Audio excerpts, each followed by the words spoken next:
Udah nih, bisa dimulai ya? Ya. Baik, sebelumnya, Assalamualaikum warahmatullahi wabarakatuh. Selamat siang. Kami dari kelompok Proyek Akhir Sudirman Digital School.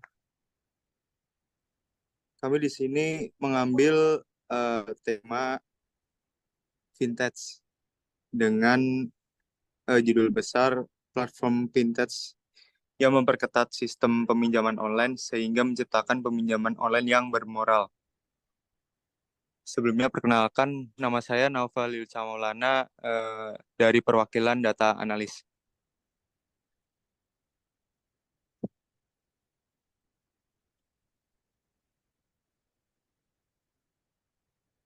Kemudian ke pendahuluan, industri vintage di Indonesia telah berkembang pesat dalam dekade terakhir, terutama setelah kemunculan platform peminjaman online yang menawarkan kemudahan dan kecepatan dalam mengakses peminjaman.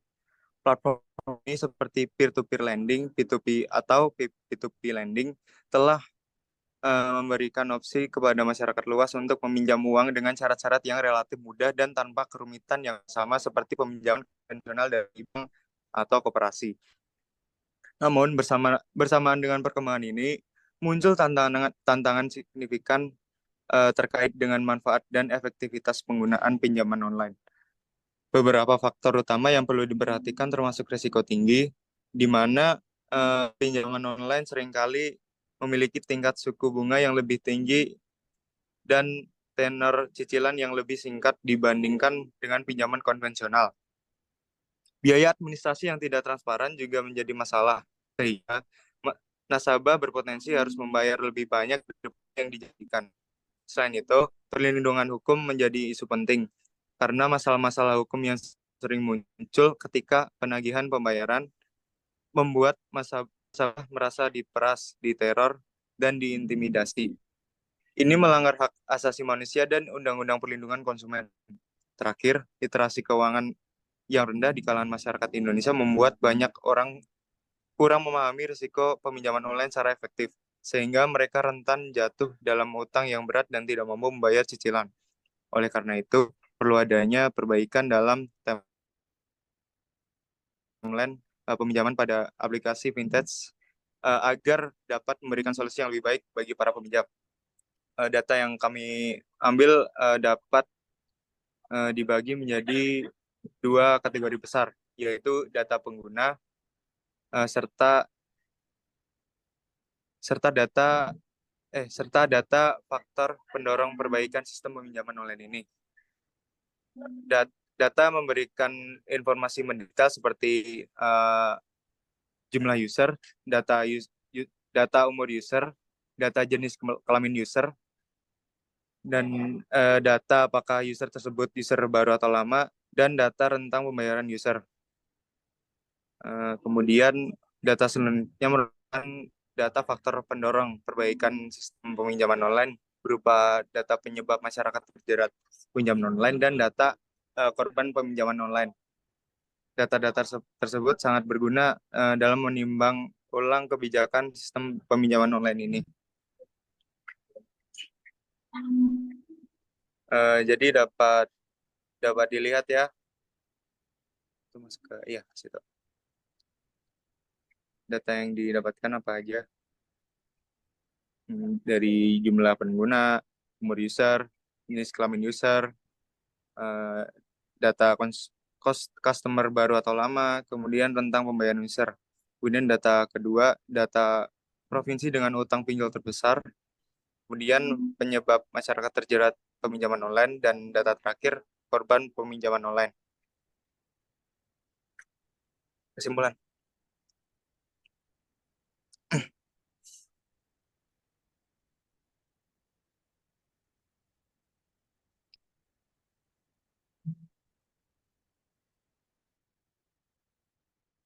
Jadi kesimpulan yang dapat diambil bahwa data yang telah dibahas menayangkan suatu perspektif lain yang sangat menarik mengenai hal peminjaman online ini.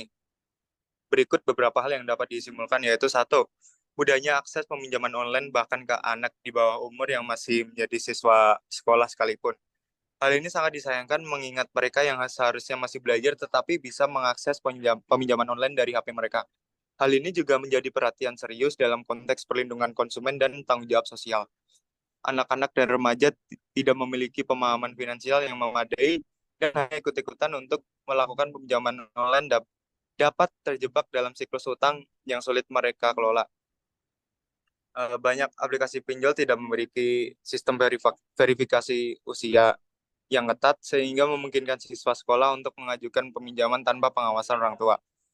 Solusi yang dapat diambil dengan mewajibkan platform platform pinjol untuk melakukan verifikasi usia yang lebih ketat sebelum menyetujui aplikasi peminjaman, sehingga mencegah akses oleh individu di bawah umur. Yang banyak masyarakat yang memilih untuk melakukan pinjol hanya untuk kesenangan pribadi tanpa ada urgensi yang jelas. Banyak masyarakat yang menggunakan layanan pinjol bukan untuk kebutuhan mendesak, tetapi untuk memenuhi keinginan pribadi atau gaya hidupnya. Hal ini menunjukkan kurangnya kesadaran akan manajemen keuangan yang baik. Sebab paling jelas yaitu budaya konsumtif. Masyarakat sering kali terjebak dalam budaya konsumtif di mana mereka merasa perlu untuk selalu mengikuti tren atau gaya hidup tertentu.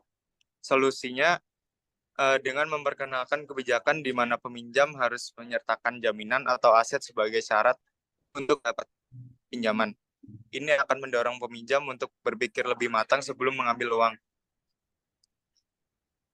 Yang ketiga, kurangnya edukasi dari pemerintah akan bahaya pinjol. Pemerintah belum secara aktif melakukan kampanye kesadaran tentang bahaya pinjol, terutama di kalangan generasi muda, sehingga banyak masyarakat tidak mendapatkan informasi yang memadai tentang cara kerja pinjol, termasuk bunga tinggi dan resiko penagihan yang agresif. Kurangnya pengetahuan dapat menyebabkan keputusan finansial yang buruk, mengarah pada krisis keuangan pribadi. Solusi yang dapat diambil dengan meluncurkan kampanye informasi yang menjelaskan tentang risiko pinjaman online, termasuk bunga tinggi, biaya tersembunyi, dan praktik penagihan yang agresif. Berikut selanjutnya ini referensi. Berikut referensi yang kami ambil untuk proyek ini. Baik, sekian dari data analis. Terima kasih. Bisa dilanjut dari UX ya.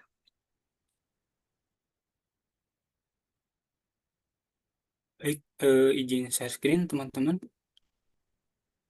dari UI UX. Baik, perkenalkan nama saya Dipa Pangestu, perwakilan dari divisi UI UX kelompok 1. Mau mempresentasikan hasil pengerjaan dari UI UX. Baik, di sini ada desain sistem. Desain sistem ada ini referensi. Ada beberapa referensi untuk membuat sistem aplikasi fintech.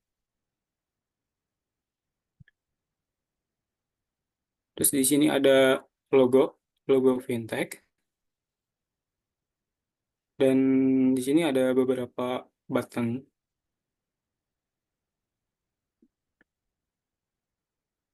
Dari UX memilih warna, ada putih, hitam, biru, dan merah. Di sini ada user flow ya. Dari start hingga akhir. Langsung saja ke UI design dikarenakan waktu yang terlalu mepet. Jadi untuk wireframe-nya langsung aja ke DeFi atau langsung ke jadi tampilan. Ini ada login, tampilan login, forgot password, verifikasi forgot password, dan verifikasi forgot password. Sini ada tampilan sign up, verifikasi, sukses verifikasi. Sini ada tampilan dashboard, launch, card, story, akun, dan setting.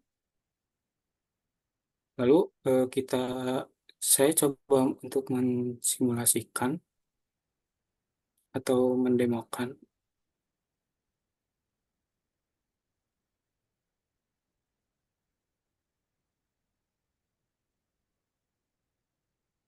Ini ada pada tampilan login ya. Untuk pertama-tama kita coba eh, register terlebih dahulu ya. Ini tampilan register. Kita membuat akun dengan create account. Terus misalnya kalau kode verifikasinya belum ada, kita coba kirim ulang.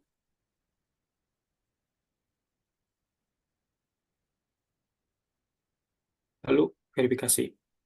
Verifikasi berhasil. Kita kembali ke halaman login.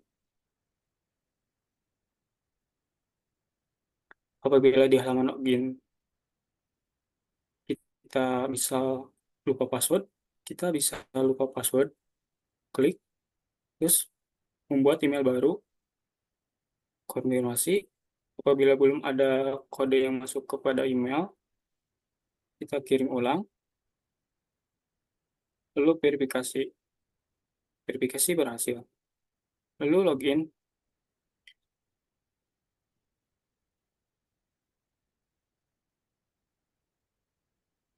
Pada tampilan dashboard,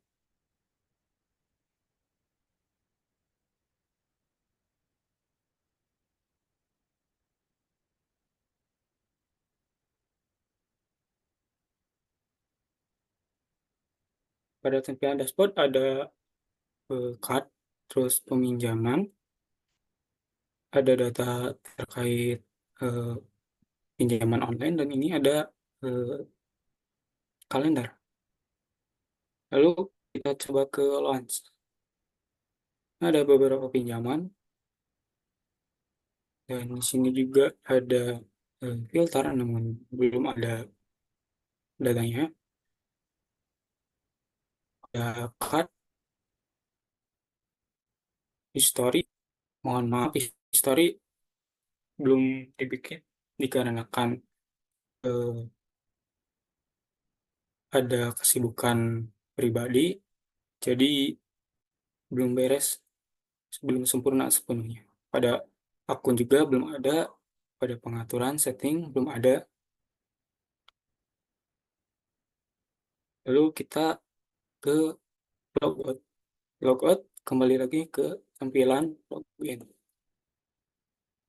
Mungkin cukup sekian dari UI UX. Mohon maaf apabila ada kekurangan kesalahan. Sekian.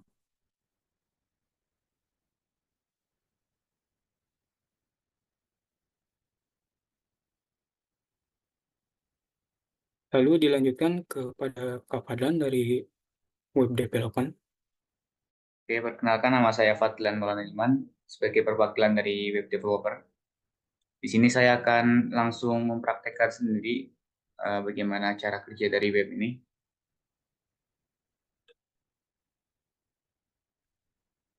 Jadi di bagian login akan memasukkan um, username atau email dan juga password. Dan jika si user belum ada akunnya, kita bisa menggunakan tombol register di sini untuk membuat akun baru.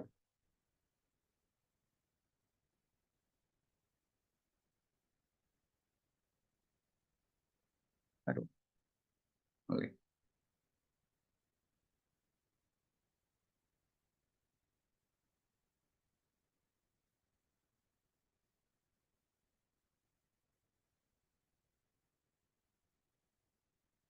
Mohon maaf, ini karena pakai localhost, jadi agak ngelag. Nah, misalkan kita bikin akun, ya seperti ini, admin, dan register. Nanti datanya akan dikirim ke server di localhost.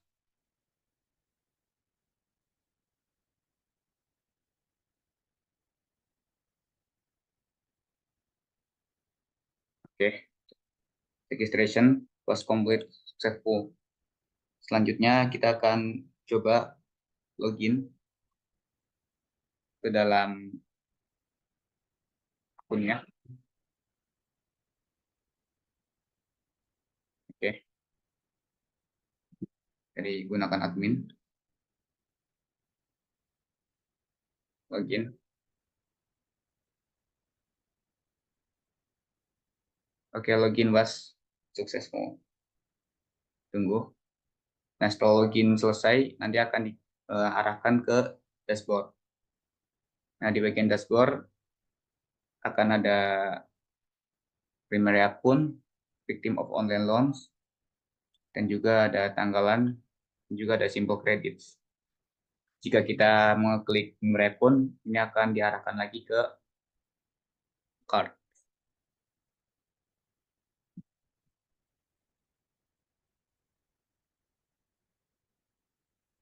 Begitu pula dengan semua tombol yang ada di sini, di dalam dashboard tadi,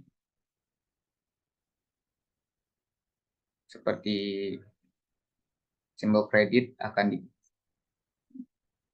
diarahkan ke loans.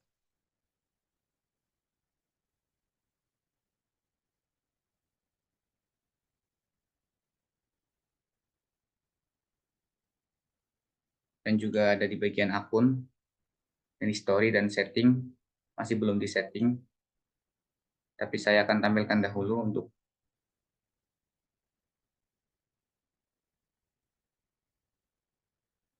memperlihatkan hasilnya.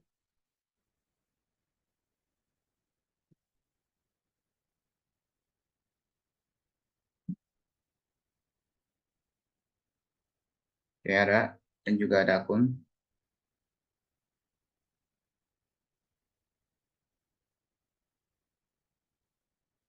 Dan juga seterusnya, ada setting. Jadi di bagian pojok atas ada menu search dan juga menu lonceng notifikasi. Jika kita klik notifikasi, akan ada notifikasi selamat datang. Karena belum ada data yang masuk, jadi cuma selamat datang doang. Saja ada menu search, kita bisa mencari sesuatu di sini seperti Elementor.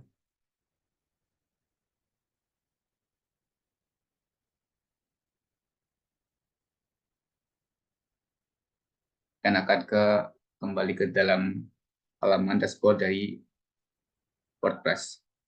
Selanjutnya ada logout ini untuk keluar akun yang akan mengarahkan ke situs web seperti ini. Dan ada suatu tombol di sini, ketika kita klik, kita akan logout. Oke, sekian dari web developer. Maaf jika ada kesalahan. Wassalamualaikum warahmatullahi wabarakatuh.